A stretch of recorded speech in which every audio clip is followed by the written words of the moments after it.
I'm not. We watched it every day in practice, even all last year when he was on the scout team. He's got a tremendous ability to make plays. I've said it throughout camp. His biggest deal was just getting our offense down pat, where he knows it inside and out, is comfortable and can play fast within our system, and consistently do that. With Kyler and Hollywood, what's your update with them right now in terms of where they are? Yeah, they both practiced today. Looked good. Kyler looked sharp, and Hollywood looked fast. So that's what we're looking for, and we just got to keep building that rapport. But we're down some of those tight ends, so did some 10 personnel and lined up all 4 of those wideouts together, and it looked like we could have some fun with that. How nice was it to have the combination you just spoke of? You knew they're capable and how eager they probably were. Yeah, no doubt. And we've been chumming the bit to get those guys out there together, and they had some nice plays together, and I think it'll just grow. The more Marquise gets comfortable within our system and they get on the same page over the next 3 weeks, I think it should be a good thing for our offense. Back to Greg, he and a couple other guys weren't there, Bolden, Steve Anderson. Anything going on with them? Yeah, some minor injuries that they're just working through. Greg, I'd say, is day-to-day, and then Andre and Steven, probably a week or 2 for them. What's Steven got? An ankle. Dortch? A knee contusion. You have an update on Antoine? They're saying 1 to 2 weeks, and it's still kind of a touch-and-go type situation once he gets back, just to see how he holds up. Having watched the tape now of Friday's game, what's your assessment of Marco and Zayden's performances? Yeah, I mean, the more reps they can get, the better. You know, they had a limited sample size, but I think they'll get challenged this week, and then at Tennessee, obviously. But I'm excited to see how much they progress from week 1 to week 2. James Wiggins got a lot of snaps. What have you seen from him in terms of his growth and development from last season? Tremendous, gunner. We think he has a great future there. Defensively, just got to continue to learn the scheme. I think that's his biggest area that he's got to improve upon, is just play in, play out, knowing exactly what to do, making the calls, and then executing at a high level. I know you guys, you've talked many times about your running backs, but is there hard decisions that are going to have to be made there potentially?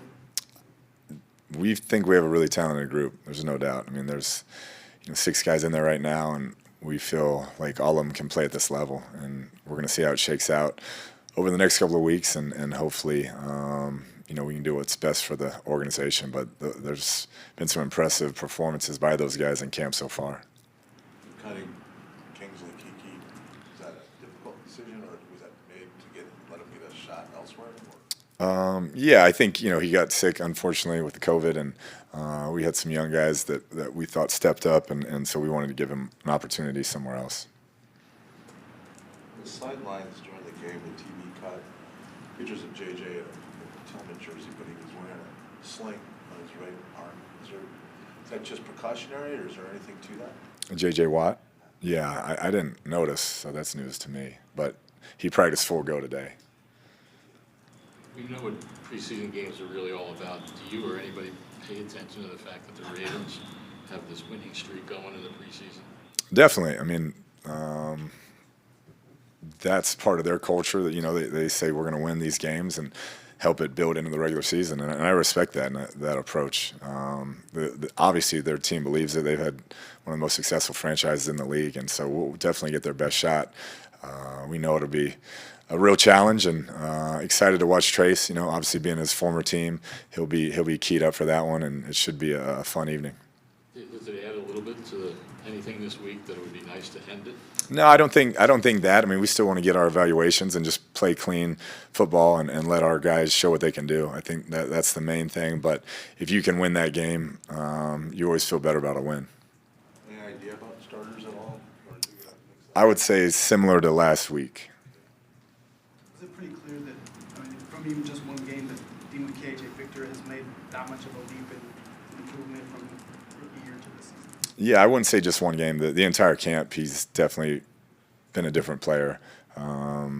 physicality, the quick twitch off the ball continues to be disruptive, and it was good to see him get those results during the game. But he's been improving each day in camp as well. Those black helmets look pretty cool. They do. They look sharp. Appreciate Michael pulling that off. Our players are really excited about him, and I know we'll have him for a couple games in season as well. So it's a good look. The top 100 list is coming out again, and allegedly players vote for it. You got 3 guys in the top 50. Buda and Kyler took a tumble from where they were ranked, and I know it's just a list, but do you have any thoughts on where they checked in at? No, I don't take too much stock in that. I mean, I'm just glad they're on our team. I think they're tremendous players.